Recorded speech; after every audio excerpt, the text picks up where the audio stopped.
Pour le quatrième et dernier groupe, je vous propose de vous faire voyager, et oui, à travers la culture, le patrimoine français, l'environnement et l'art. Rien que ça devrait vous plaire.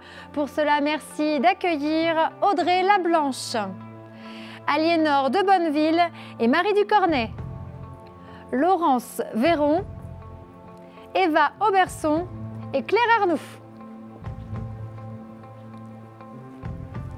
Merci d'être ici. Donc voilà, vous allez nous faire voyager, chacune à votre niveau, selon, selon vos créations d'entreprise, selon vos envies. Et on va démarrer avec vous, Audrey Lablanche. Vous avez créé donc Alvéole Architecture. Donc c'est une société qui propose une architecture écologique. Est-ce que vous pouvez nous expliquer votre projet et en quoi cela consiste? Alors, l'architecture écologique, c'est un projet qui est très vaste. Certains la pratiquent encore. Moi, c'est quelque chose que j'ai découvert depuis mes années d'études à l'école d'architecture de Lyon. J'avais déjà la conviction de la protection de l'environnement, de faire attention à nos ressources naturelles et nos modes de vie que nous devons bientôt changer. C'est imminent maintenant. Et quand j'ai fait mes études, il y a eu l'option architecture durable que j'ai prise pour mon master. Et là, j'ai eu le déclic. Depuis, j'ai un métier qui est très technique, donc j'ai commencé par plusieurs années en tant que salarié pour le découvrir sous ses aspects techniques, mais toujours dans cet axe en voulant développer l'architecture écologique, donc l'emploi de matériaux naturels, bois, le bioclimatisme, ça c'est directement dans la conception du plan. Et maintenant que je suis forte de cette expérience, j'ai voulu prendre ma liberté et mon indépendance intellectuelle pour aller plus loin. L'architecture écologique, c'est beaucoup plus que la consommation de notre chauffage annuel. C'est aussi des matériaux. Il faut savoir que la construction, c'est 70% des déchets de la Bourgogne-Franche-Comté et que la consommation en carbone du bâtiment représente à peu près un tiers de la consommation nationale et 60% de cette partie de cette consommation est due ne serait-ce qu'au chantier et au choix des matériaux. D'accord. Donc quand vous dites aller plus loin, comment on peut s'y prendre aujourd'hui pour faire changer les choses? Alors, auprès de qui il faut faire les démarches? Déjà, dans mon métier, il y a deux aspects. Il y a les marchés publics et les marchés privés. Les marchés publics ont déjà une avance sur les marchés privés parce qu'ils veulent aussi montrer l'exemple. Les logements sociaux, les premiers logements bâtiments basse consommation de Bourgogne-Franche-Comté étaient aussi sociaux. Parce qu'il y a les pouvoirs publics qui veulent donner l'exemple, les écoles pour la qualité de l'air intérieur pour nos enfants. Dans le privé, on est un peu moins en avance, même si la réglementation nous oblige. Il y a un retard, surtout qu'on peut très bien imaginer aujourd'hui, et on le sait que ça fonctionne, de faire des maisons dites passives, c'est-à-dire sans chauffage, c'est-à-dire zéro énergie consommée. Et moi, je me bats pour ça tous les jours, c'est-à-dire qu'avant de dire est-ce que je consomme du gaz, l'électricité ou du bois?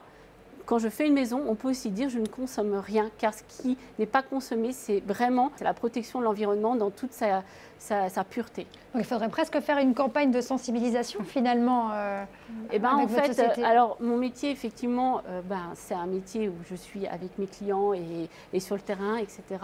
Mais j'aime prendre du temps pour en parler parce que c'est ce qui me passionne. Alors dans le public, j'aime aller plus loin que... Alors ils ont envie déjà d'être précurseurs, mais j'aime les accompagner pour y aller et jusqu'au bout et passer les barrières, parce qu'il y a des barrières, des habitudes, la laine de verre, le polystyrène, c'est des matériaux qu'on trouve partout qui sont peu chers et pour les autres matériaux, il faut se battre. Voilà, donc pour ça, il faut une équipe. Et j'aime au niveau privé, plus pour le particulier, parler avec eux parce qu'aujourd'hui, on dit maison passive, beaucoup ne savent pas ce que c'est. Il faut savoir qu'aujourd'hui, une maison passive construite en paille, par exemple, c'est une solution entièrement biosourcée et qui va dans les prix moyens du marché habituel. Et tout ça, on ne le connaît pas. On peut aller plus loin quand ça vient du bas. Il ne faut pas forcément attendre que ça vienne du haut par obligation. Ça peut aussi être des convictions et on peut les porter. C'est quand même notre habitat, c'est quand même une grande partie de notre vie. On y passe une grande partie de notre vie. Voilà, mais il nous manque quand même beaucoup de connaissances, effectivement, à ce sujet-là. Et Audrey, vous êtes là pour répondre aux questions. Je vous invite à aller voir son site, donc Alvéole Architecture, et pourquoi pas discuter avec Audrey, qui est passionnée et qui arrivera peut-être à faire changer justement cette époque. J'espère d'y participer. Oui. Écoutez, vous avez bien débuté, rien qu'en étant ici, en tout cas dans ce concours. Merci beaucoup, Audrey, pour votre témoignage. Alors Aliénor et Marie, vous avez monté toutes les deux un concept génial. Voilà, donc c'est un duo. Elles sont associées toutes les deux. Donc ce concept, c'est une plateforme solidaire de réservation en ligne de séjours touristiques au cœur du patrimoine. Donc votre but est de valoriser le patrimoine historique et culturel. Donc cette plateforme, elle s'appelle Alma Héritage. Comment elle fonctionne cette plateforme ? Alors cette plateforme, elle est née de notre travail premier qui est en fait de venir en aide aux propriétaires de domaines historiques. Et donc en fait, à force d'être au contact de ces propriétaires, on s'est aperçu qu'il manquait une solution pour eux. Et cette solution, c'est une solution qui pourrait être quelque chose qui pourrait remplacer les plateformes de réservation de tourisme actuelles, qui ne sont pas forcément des groupes français, pas forcément des groupes solidaires. Et donc on a créé cette plateforme pour référencer des hébergements, des expériences exceptionnelles, mais aussi des expériences bénévoles et à plus long terme des tables, le tout dans des lieux à caractère historique. Des tables d'hôtes, hein. Tables d'hôtes, restaurants, tout ce qui est table dans des lieux historiques. Et tout ça sur une même plateforme en ligne qui permettra de tout réserver en un même endroit, de retrouver l'offre de la manière la plus exhaustive possible sans avoir à grappiller sur tous les sites existants. Vous parliez de bénévolat. Oui. Comment ça se passe? Alors, moi, je veux réserver mon séjour sur la plateforme, mais je veux être bénévole et apporter ma petite pierre à l'édifice. Oui, alors le côté solidaire, il se retrouve de deux façons. Tout d'abord, on a créé des partenariats avec des associations et fondations de sauvegarde du patrimoine, auquel le voyageur aura la possibilité à la fin de participer, de faire une petite contribution en choisissant l'association qui lui plaît. On les met en avant sur la plateforme.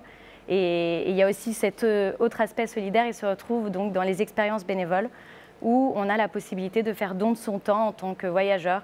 C'est un peu, nous, ce qui nous intéressait aussi avec Marie, c'était pouvoir les aider vraiment au quotidien sur les petites tâches, c'est-à-dire peut-être enlever le lierre de la façade, récolter. On a un propriétaire aujourd'hui qui a 15 tonnes d'olives. Organisons des olivades entre nous, là. On peut être un bon groupe, non? Comment vous faites pour tout recenser? Ça doit être un travail juste énorme.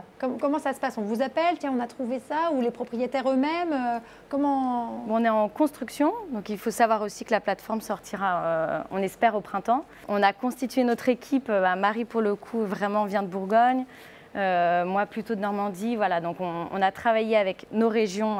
Et donc on a choisi de rayonner par rapport au territoire qu'on connaissait. Donc moi je suis originaire de Puisé. Débuter, c'est bien. Voilà, et je suis originaire de Puisé, donc on a rayonné les châteaux de Puisé, les anciennes fermes, tout ce qui existait. Essayer de référencer, comme on vous disait, de la manière la plus exhaustive possible. Mais en effet, il y a des personnes qui sont simplement abonnées à notre compte Instagram et qui nous disent « Ah, je connais tel château, vous devriez y aller, c'est super ». Ou des propriétaires qui nous contactent, ou des propriétaires qui nous contactent en disant « Voilà, je veux ouvrir des chambres d'hôtes, je ne sais pas comment faire ». Avec la partie conseil, on peut l'accompagner dans l'ouverture de ces chambres d'hôtes, de la mise en place à la communication. Et comme outil final, on va dire, on va lui proposer de pouvoir inscrire sur la plateforme son hébergement pour permettre aux voyageurs de sélectionner cet hébergement, des expériences pourquoi pas sur le domaine, qui peuvent être des dégustations de vin, des cours de cuisine, des choses comme ça. Pourquoi pas de ponctuer son domaine avec 2 heures qu'il va donner au propriétaire avant de partir le dimanche matin après le petit déjeuner. Pourquoi pas aider pendant 2 heures le propriétaire. L'offre est assez large en tout cas, très très belle idée pour vous aussi, bravo. J'irai faire un petit tour au printemps si j'ai envie de découvrir un peu cette belle France, la Normandie, la Bourgogne, tout ça, et puis bien d'autres régions bien sûr qui sont super. Merci les filles. Merci. Merci, merci.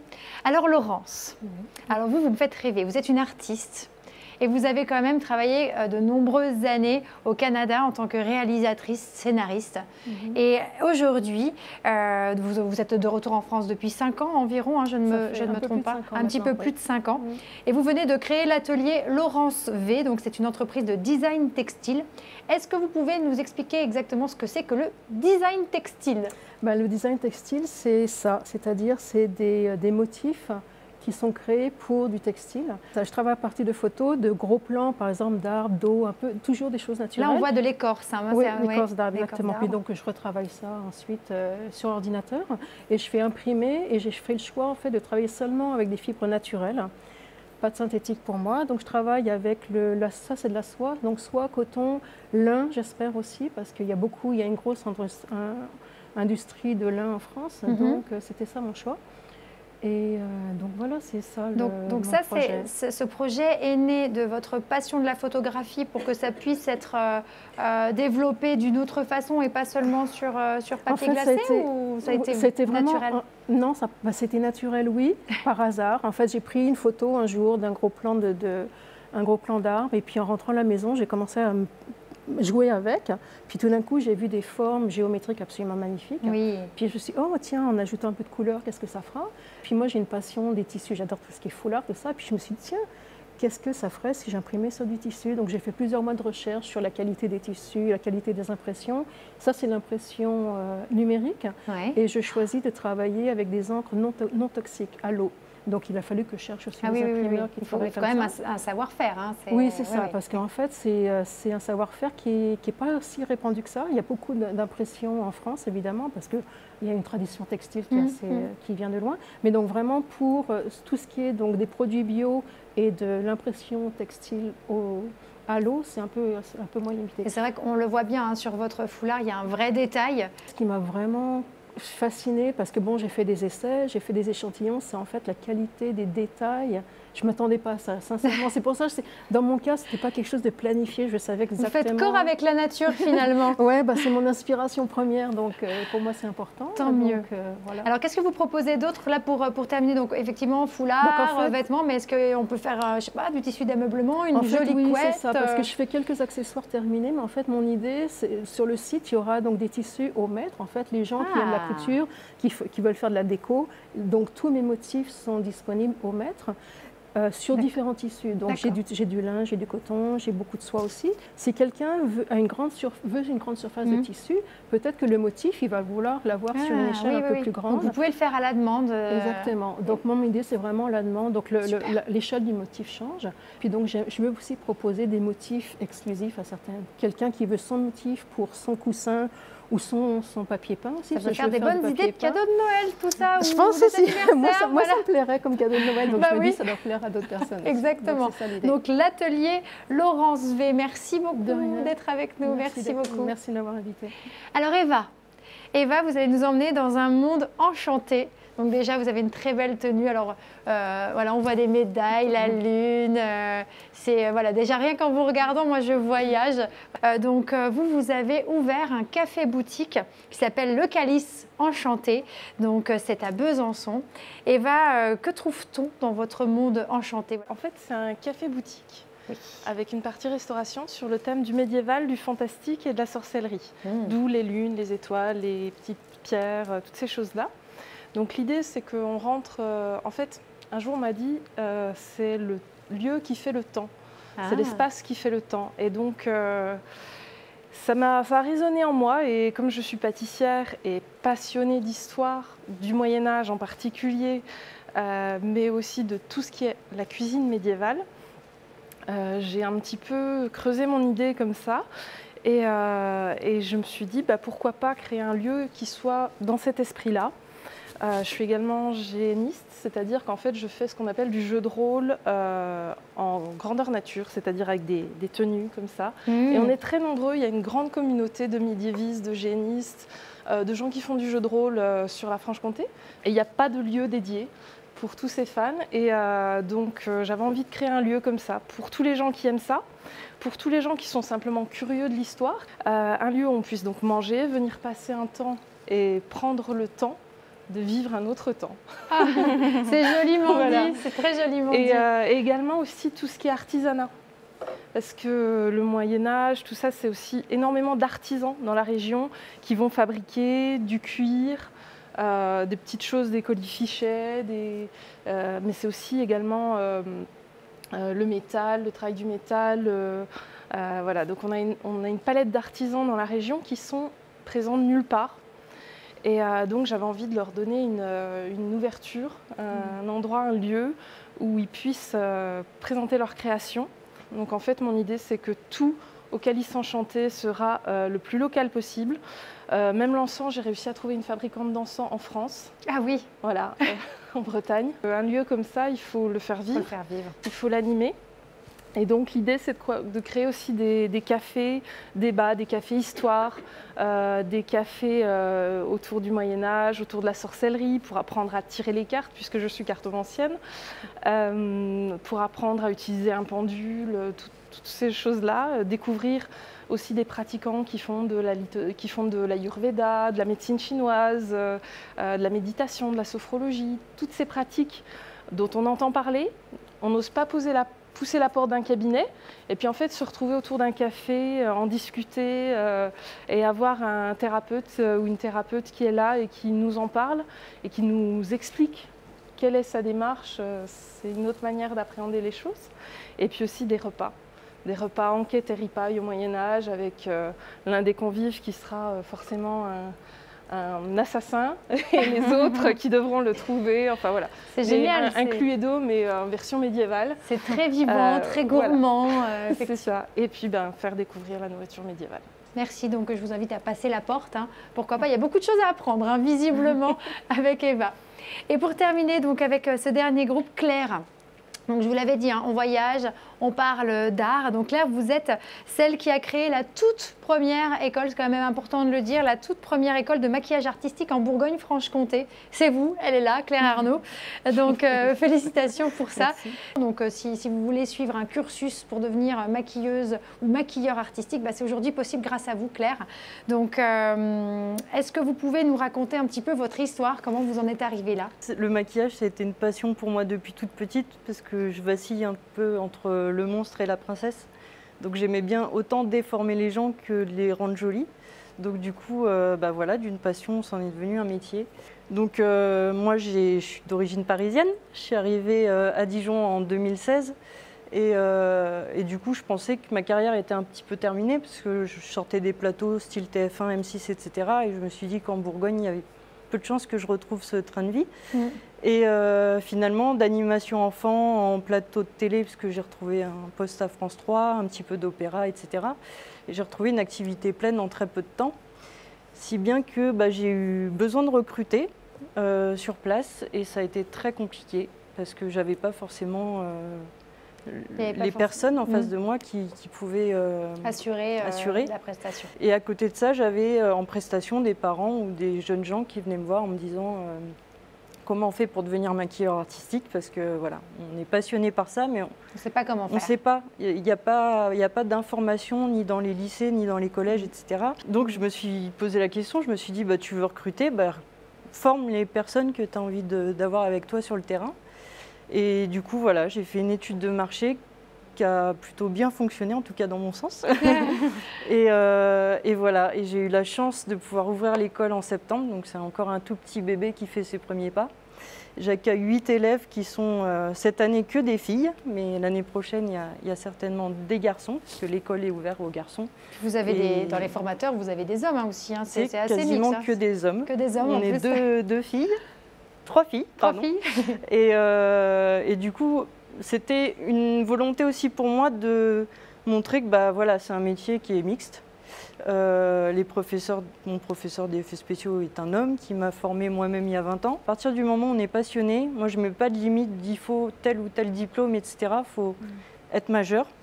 Et puis passer un entretien avec moi. Donc si on veut faire une reconversion professionnelle, on peut venir chez vous. C'est une formation pour terminer qui dure combien de temps? Comment ça se passe? Là, je l'ai faite sur 9 mois. Ça fait 11 modules de effets spéciaux, maquillage mode, face painting pour les enfants, pour les adultes, body painting.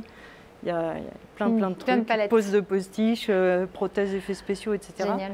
Et donc c'est 9 mois bien denses. Et voilà, à la fin, certificat de maquilleur artistique. Bravo. Eh bien, écoutez, bravo à toutes.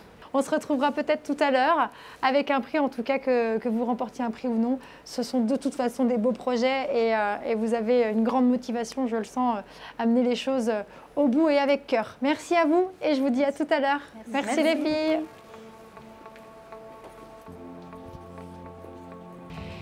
Nous allons bientôt procéder à la remise des prix de cette 15e édition du concours Initiative au féminin. Mais avant cela, je tiens à vous présenter des personnes qui sont importantes, très importantes même. Ce sont les financeurs et les partenaires que nous tenons à vous présenter, grâce à qui ce concours peut exister. Elle est directrice déléguée aux droits des femmes et à l'égalité femmes-hommes. Donc voici son message. Caroline Terran. Je tenais à saluer l'ensemble des candidates qui se sont présentées au concours Initiative au féminin cette année et à féliciter chaleureusement les lauréates du concours 2020 qui s'est déroulé dans un contexte particulier, mais elles ont su nous montrer qu'elles peuvent s'adapter et rebondir. Les études montrent que les femmes sont aussi nombreuses que les hommes à vouloir créer leur entreprise, mais lorsqu'il s'agit de passer à l'acte, elles ne comptent plus que pour un tiers. Il n'y a seulement que 38% des entreprises créées chaque année en France qui le sont par des femmes et 32% en région Bourgogne-Franche-Comté. Des difficultés subsistent pour franchir le cap et pour qu'elles se sentent pleinement légitimes. La dernière étude de l'INSEE, en partenariat avec la Direction régionale aux droits des femmes, souligne que les femmes ont moins d'expérience que les hommes au moment de créer leur entreprise et bénéficient moins souvent de soutien. La survie de leur entreprise dépend de facteurs extérieurs, notamment le fait d'avoir bénéficié de soutien à la création ou d'avoir déjà un réseau et des entrepreneurs dans leur entourage. Elles ont par ailleurs un revenu qui est de 24% inférieur à celui de leurs homologues masculins. Cependant, la pérennité des entreprises créées par les femmes au bout de 3 ans est pratiquement équivalente à celle des hommes.